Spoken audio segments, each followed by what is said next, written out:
Bonjour à tous, bienvenue dans cette vidéo qui a pour but de vous présenter le head tracking.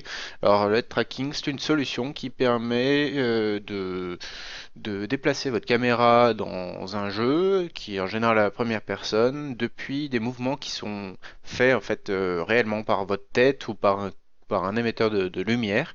Alors dans cette solution, je vais vous présenter une solution qui est très simple et très peu chère, parce que c'est une solution avec simplement une webcam et une reconnaissance faciale. Alors c'est relativement simple, c'est un logiciel qui s'en occupe. Il s'appelle OpenTrack en l'occurrence, il est ici, hein, comme vous pouvez le voir. Et ça a l'avantage de relativement bien fonctionner et en plus d'être très peu cher parce qu'il suffit simplement d'avoir une webcam. Alors, on va rentrer tout de suite dans le vif du sujet parce que euh, comme ça vous comprendrez de quoi je parle. Alors voilà, j'ouvre OpenTrack, c'est un logiciel de capture vidéo. Il s'occupe lui de capturer la vidéo et de retranscrire les informations qu'il reçoit pour les transformer en un mouvement dans le jeu. Alors, on va passer un peu les paramètres qui sont là. Je vais vous montrer très rapidement quand même. C'est les différents types de capteurs qu'on peut avoir. Donc ça, ce sera Arcuo, c'est un système de tracking spécifique qui s'appelle Arcuo, exactement, Aruco, pardon. Ensuite, on a FreePy, c'est un programme qu'on installe sur Android, par exemple, qui permet d'envoyer les données de l'accéléromètre du téléphone. HT Fast Tracker, lui, celui qu'on va utiliser, qui permet de générer en fait une grille sur votre visage grâce à la webcam et qui va retranscrire les informations dans le jeu. Ceux qui sont après, je ne sais pas, Joystick Input, lui, bon, comme son nom l'indique, ça va prendre les entrées qui sont réalisées via un joystick, ça peut être une manette, un joystick d'avion, un volant, je sais pas, j'ai pas encore essayé. Le Point Tracker, lui, est un dispositif qui est principalement utilisé lorsqu'on a un émetteur avec des diodes. On a également l'Oculus Rift HMD. Alors là, ça c'est un pont qui permet de brancher un Oculus pour faire une entrée sur le programme. Et enfin UDP Sender, je pense que c'est à peu près la même chose que FreePy, mais je ne pourrais pas vous en dire plus. Ensuite, ce qui est des protocoles. Alors, les protocoles, c'est ce qui permet en fait de traduire l'information vers quelque chose qui est compréhensible pour le jeu. À savoir que la majorité des jeux à la première personne maintenant intègrent pleinement le protocole FreeTrack. Donc ça, c'est plutôt pas mal. Si c'est pas le cas, souvent on va se rabattre sur une solution Joystick Emulation, VJoy. En fait, c'est Virtual Joystick. Ça permet de mapper, en fait, de faire correspondre un mouvement de la tête, par exemple, à une touche virtuelle. Et en fait, cette touche virtuelle, après, on va la définir comme touche dans le jeu. Si par exemple on a une touche pour regarder sur la gauche, à ce moment-là, on va définir le mouvement de la tête qui va vers la gauche vers cette touche qui fait regarder à gauche dans le jeu et on va avoir le déplacement souhaité. Donc moi je vais bien choisir FreeTrack parce que ça c'est ce qui nous intéressera dans cette vidéo là. Le filtre Accela, c'est ce qui permet de réduire ou d'améliorer la détection. Et ensuite ici le profil, ça va dépendre si vous avez plusieurs jeux, vous pouvez avoir plusieurs profils. Et en fait dedans ça contient principalement les mappings. Alors les mappings c'est quoi? C'est les courbes de transition de la rotation ou du déplacement dans l'espace de votre tête, ainsi que les options. À savoir si vous avez activé ou désactivé des effets de rotation. Voilà. Donc je vais vous montrer tout de suite, je vais démarrer la vidéo, vous allez voir ma tête. Coucou. Et donc on voit sur ma tête qu'il y a un espèce de truc bizarre bleu. En fait, c'est une espèce de grille qui est calculée à travers, grâce aux yeux, au nez et à la bouche, et qui permet au système de reconnaissance faciale de savoir si on se déplace dans l'espace. Alors comme on voit, alors je vais réinitialiser un peu la touche. Donc ça réinitialise l'image qu'ici. En fait, ce qu'on voit ici, dans le petit poulpe rose, c'est le mouvement de caméra que j'effectue avec ma tête. Donc là, ils sont assez limités. En revanche, bon, on ne voit pas sur les translations, mais alors je vais vous montrer tout de suite avec les courbes de transition. Donc, par exemple, là, le yaw, ce qu'on appelle le yaw, c'est la rotation. Donc c'est pas celle-ci, c'est quand on regarde à droite et à gauche. Donc on voit que quand je regarde à gauche, ça va loin, et quand je regarde à droite, ça va loin.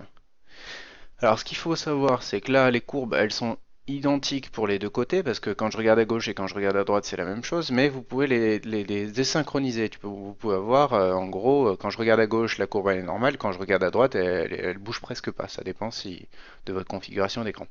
Bon, le pitch, lui, c'est quand on fait une rotation de la tête. Alors, je vais essayer de vous montrer un peu par là, comme ça. Hop, donc on voit. Là, ça marche pas trop mal. Le roll, lui, c'est quand je regarde en haut, quand je regarde en bas. Ensuite, X, Y, donc ça va être la translation. Donc c'est pas celle-ci, c'est pas celle en d'habitude l'axe X c'est horizontal, c'est pas celui-là. Ici ça va être l'axe devant derrière.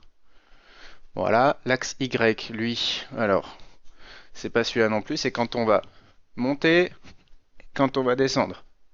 Et enfin l'axe Z, c'est celui qu'on cherchait tout à l'heure, quand je vais à gauche, quand je vais à droite.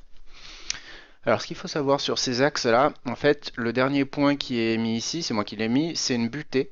C'est une butée, c'est-à-dire que quand je vais me déplacer, je vais sur les étés le plus simple, quand je vais me déplacer là, je serai à ma position maximale.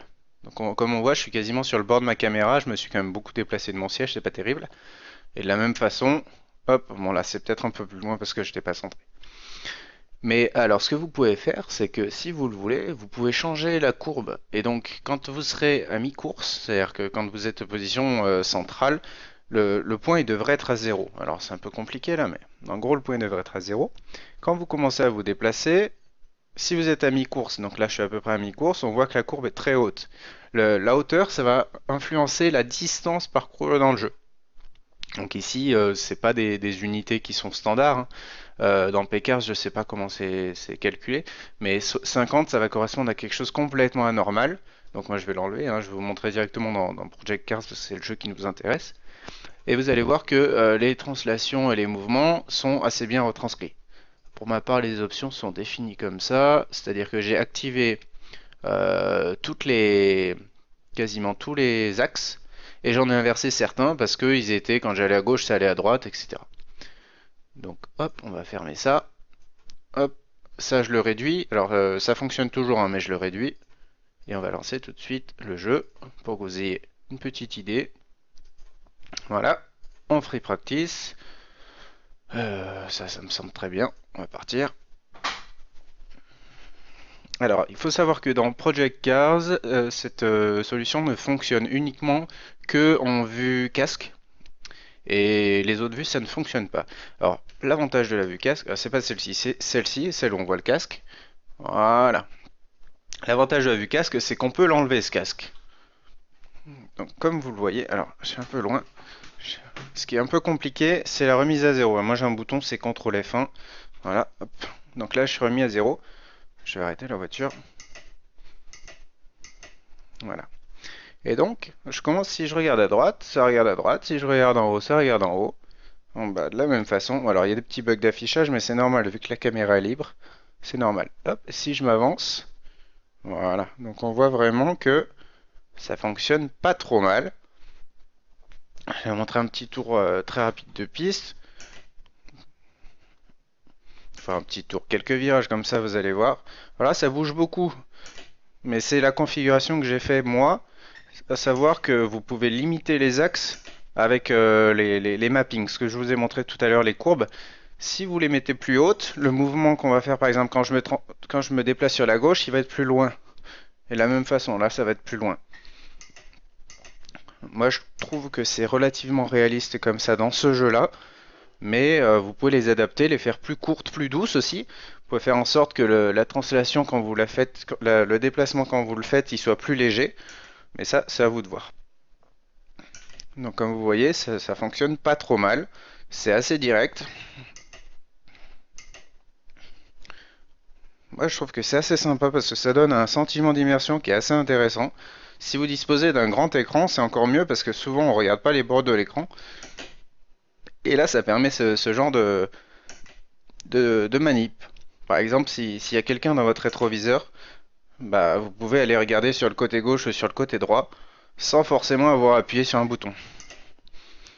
À savoir que les boutons, par exemple, il existe des boutons dans Project Cars pour regarder à droite à gauche, ils ne fonctionnent pas quand on est en mode caméra.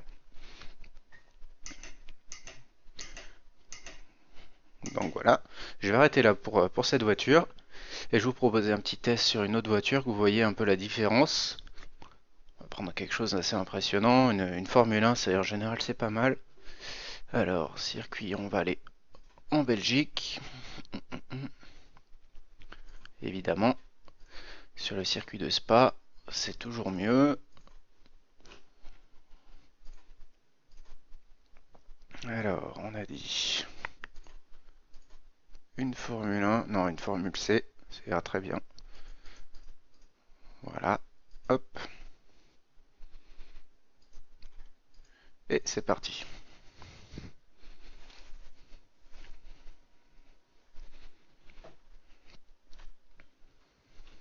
Donc là, je viens de replacer mon tracking pour qu'il se recentre au niveau de ma position actuelle. Hop, donc là, on voit que ça déconne un peu. Je vais faire. Alors, ce qui est bien, c'est quand on est en échappe, c'est que le système fonctionne toujours.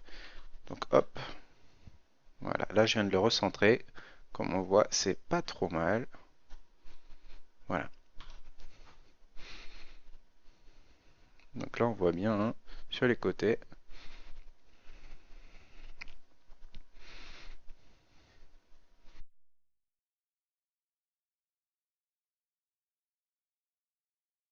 Bah, d'accord.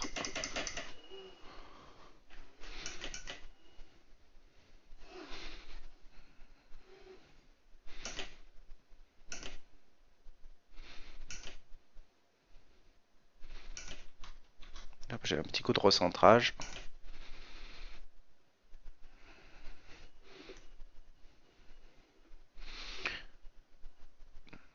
Donc là, c'est assez impressionnant.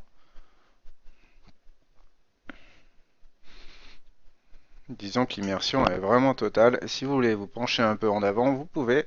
Bon, il n'y a pas grand monde qui le fait, qui s'ose à le faire dans la vraie vie, mais vous pouvez le faire, c'est assez drôle.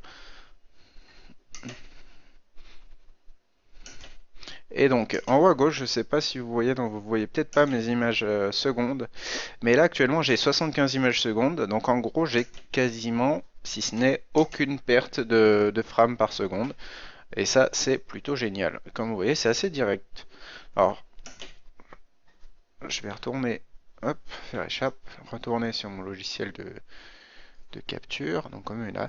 Ici on voit 30 Hz, c'est quoi? 30 Hz ça va être la vitesse de capture de votre caméra par rapport à votre visage. Plus c'est grand, meilleur le sentiment sera dans le jeu. Parce que, admettons, si vous avez une caméra qui permet de capturer à 60 images secondes, ça sera encore mieux. Votre jeu, lui, tourne à 60 images secondes. C'est-à-dire que si les deux sont synchronisés, qui ont à peu près le même nombre d'images secondes, et ben la rotation de la caméra sera quasiment instantanée, quasiment directe. Donc maintenant, après la majorité des webcams de relative qualité seront à 30 comme la mienne, c'est une webcam de base, hein, une Logitech C525, mais si vous optez pour un système un peu plus performant, par exemple la PS3 A-Track, avec un petit pilote qui va bien, et ben normalement vous pouvez capturer 60 ou même 120 images au niveau de la capture de la tête. Et c'est encore mieux parce que du coup dans le jeu ça se fera même pas ressentir. Voilà, donc ceci c'était juste une petite introduction pour le head tracking. Je ferai peut-être une autre vidéo si jamais j'arrive à retrouver un dispositif avec diode, parce que là j'en ai pas. Mais à savoir que si vous avez un dispositif à diode, en général c'est plus précis parce que c'est un système qui émet constamment de la lumière et la webcam arrive très facilement à capter ces lumières-là et les retranscrire au niveau rotation, déplacement en fonction de la distance des diodes les unes aux autres. Et c'est vraiment pas mal. Donc bon, bah, si jamais j'arrive à trouver un système comme ça, je vous le présenterai. Et sinon, je pense que sur YouTube, il y a déjà beaucoup de solutions qui vous expliquent comment ça marche. Voilà, j'espère que ça vous a plu. Et puis, du coup, ben, on se retrouve dans une vidéo prochaine. À bientôt!